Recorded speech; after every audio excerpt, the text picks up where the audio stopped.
Welcome back दोस्तों, कैसे हैं आप सब। आप सभी का स्वागत है ड्रामा हिंदी 1551 में। और जब जायो उठती है तब वे अभी भी बहुत डरी हुई होती है। अपने मन में यही कह रही होती है कि अभी जो हुआ वे क्या सच था, वे क्या मेरा सब नाइटमेयर था। नहीं नहीं, वे नाइटमेयर हो ही नहीं सकता। कैंग ने सही में आकांग को मार दिया है। तो इसका मतलब ये है कि जो भी कैंग के आसपास लोग हैं उनके लिए अच्छा यही होगा कि वे कैंग के साथ मिस्टअप नहीं करें, उनके साथ अच्छे ही से रहें, उनको धोखा ना दें, तभी वे बच सकते हैं। और मुझे ये प्लेस किसी भी हाल में जल्द से जल्द छोड़ना होगा। फिर जाया कुछ सामान लेकर जा रही होती है। उससे पहले वे सोचती है कि एक लेटर लिख के जाती हूँ, पर तभी गेट के पास कुछ लोग आ जाते हैं तो वे लेटर लिखना छोड़ देती है और वहाँ से भागने का ही सोचती है। और इधर कैंग और डॉक्टर और के फैमिली को रिस्पेक्ट देने आए हुए थे, क्योंकि डॉक्टर अंकल कैंग के फादर के दोस्त होते हैं। कैंग अंकल को थैंक यू बोलते हैं क्योंकि ये इतने मुसीबत में होकर खुद भी मेरी ही हेल्प कर रहे थे, क्योंकि वे सूप नहीं दिए थे, वे पुड़िया उनको नहीं दिए थे, उसके साथ एक लेटर दिए थे जिससे पता चल गया था कि इस पुड़िया में कुछ मिला हुआ है। वो उनकी फैमिली किडनैप थी, फिर भी अंकल उनकी हेल्प कर रहे थे। अंकल कहते हैं मेरा और तुम्हारे फादर का बहुत अच्छा रिलेशन था, मैं उनको भाई की तरह मानता था। जो उनके साथ हुआ बिल्कुल अच्छा नहीं हुआ। जब तक मैं उनका बदला नहीं ले लूँ तुम्हारे साथ, तब तक मुझे आखिरी दम तक मैं इस मामले में लड़ूंगा। और अंकल आगे कहते हैं कि तुमको थैंक यू कहने की कोई ज़रूरत नहीं है, तुम्हारे फादर मेरे भाई की तरह थे और वे हमेशा मेरे भाई की तरह ही रहेंगे। और इधर जायो चुपके बाहर जा रही होती है, पर जायो का बैड लक है कि कैंग उनको पीछे से देख लेते हैं और आवाज़ लगाते हैं कि कहाँ पर जा रही हो, चोरी चोरी छुपके। कैंग उनका चोरी हुआ सामान देख लेते हैं कि क्या चोरी करके जा रही है। फिर जायो अपने आप को बचाने के लिए पागल की तरह एक्टिंग करने लगती है। वे घास फूस पत्ते फूल चिबा रही होती है, पर कैंग उन्हें देखकर हंस रहे होते हैं। तब अंकल कहते हैं कि मैंने कभी तुम्हारे चेहरे पर हंसी नहीं देखी, आज पहली बार देखी है। फिर कैंग अपना वही कोल्ड चेहरा बना लेते हैं। फिर कैंग को अंकल बाय बोलकर वहाँ से जाते हैं। और अब वे जायो के पास आकर जायो से कहते हैं कि अंकल ने कहा है कि तुम अब ठीक नहीं हो सकती हो, तो तुमको यहाँ रखना यूजलेस होगा, तो तुम यहाँ से जा सकती हो।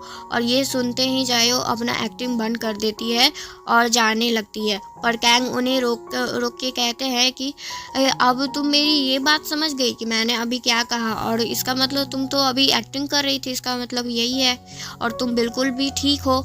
और जायो भी समझ गई होती है कि वे अब पकड़ी गई है। और उसी रात कैंग जायो से पूछ रहे होते हैं कि तुमको कैसे पता चला कि आकांग मुझे मारने वाला है। तब जायो कहती है कि आपको क्या पता है, मुझे ना पहले से ही पता चल जाता है कि क्या होने वाला है। कैंग कहते हैं मुझे ये सब के बारे में तो नहीं पता है और ना ही मैं जानना चाहता हूँ, तुम मुझे सच्चाई बस बताओ कि आखिर तुमको पता कैसे चला। तब जायो कहती है कि कोई बात नहीं, मेरी बात पर आप बिलीव नहीं कर रहे हैं अभी, लेकिन मैं बताती हूँ। जो भी मेरा हाथ टच करता है मुझे उसका फ्यूचर या कभी कभी पास्ट भी दिखने लगता है, लेकिन लगभग फ्यूचर ही हमेशा दिखता है। और वही उस समय मुझे डॉक्टर के साथ जब मैं टकराई थी तब उनका मुझे थोड़ा पास दिखा था, जहाँ आकांक के साथ वे बात कर रहे थे। और फिर कैंग जियो का हाथ पकड़ लेते हैं और कहते हैं ठीक है, तो अब मेरा फ्यूचर बता के दिखाओ। तब जियो अब बस अपने मन में यही कहती है कि अगर मैंने इसका फ्यूचर बताया कि इसका फ्यूचर पूरी तरह से बर्बाद ही है, हर समय मुसीबत ही आएगा, तब तो ये मुझे अभी ही मार देगा और ना ही ये मुझे कभी छोड़ेगा। और अगर इसे पता चला कि मैंने इसके फ्यूचर को लेकर झूठ भी बोला है, आगे फ्यूचर में अगर इसको पता चल गया तब भी हुए मुझे मार देगा। पर हिम्मत करके जियो वो बोलती है कि कैंग आप मेरे प्यार में पागल हो जाएंगे। और क्या तभी ये सुनकर तो फ्यूगी गुस्से में कहता है कि ये चीफ कभी किसी से प्यार नहीं करेंगे, वे खुद बोले हैं, और तुम ये क्या बकवास कर रही हो। फिर कैंग कहते हैं कि अगर तुमने ये जो भी कुछ कहा है, अगर वे बात सच नहीं हुआ तो तुम जानती हो कि तुम्हारे साथ क्या होगा। और अगर तुम सही में जो बात अगर बोल रही हो, अगर वे सच है, तो आज तुम मुझे बेड पर सर्व करोगी। और मुझे वेट मत करवाना, और ये बोल के वे वहाँ से चले जाते हैं। और अगर तुम मुझे वेट करवाओगी तो तुम्हारे प्यार में पड़ने से पहले ही मैं तुम्हें ख़त्म कर दूंगा। तब जियो खुशी खुशी हाँ बोलती है और रूम में जियो कैंग का शोल्डर मसाज कर रही होती है।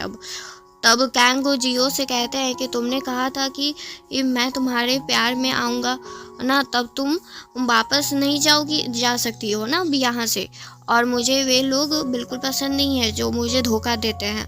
और जियो अपने मन में ही बोल रही होती है कि तुम मेरे बात पर बिलीव भी कर लिए हो और ये भी अब बोल रहे हो कि अब मैं यहाँ से जाऊँगी। अब मैं यहाँ से कैसे जा सकती हूँ? मुझे अगर नहीं गई तो तुम मुझ पर बिलीव करोगे, और मैं चली गई तो तुम मुझे बिलीव नहीं करोगे, और मुझे तो पकड़ के फिर तुम मार ही दोगे, तो मैं यहाँ से क्यों जाऊँगी?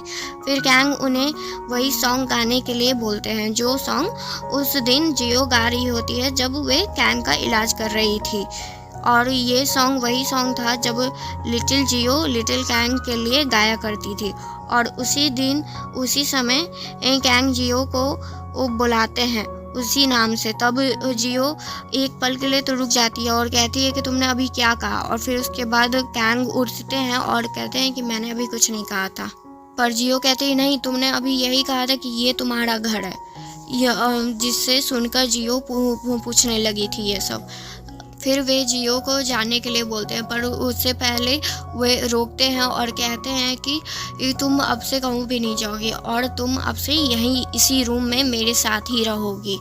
थैंक यू दोस्तों, यहाँ तक ये स्टोरी सुनने के लिए। आगे के पार्ट के लिए आप लोग वेट करें। अगर आपको ये वीडियो पसंद आता है तो प्लीज़ उसको लाइक एंड सब्सक्राइब जरूर करें। Thank you.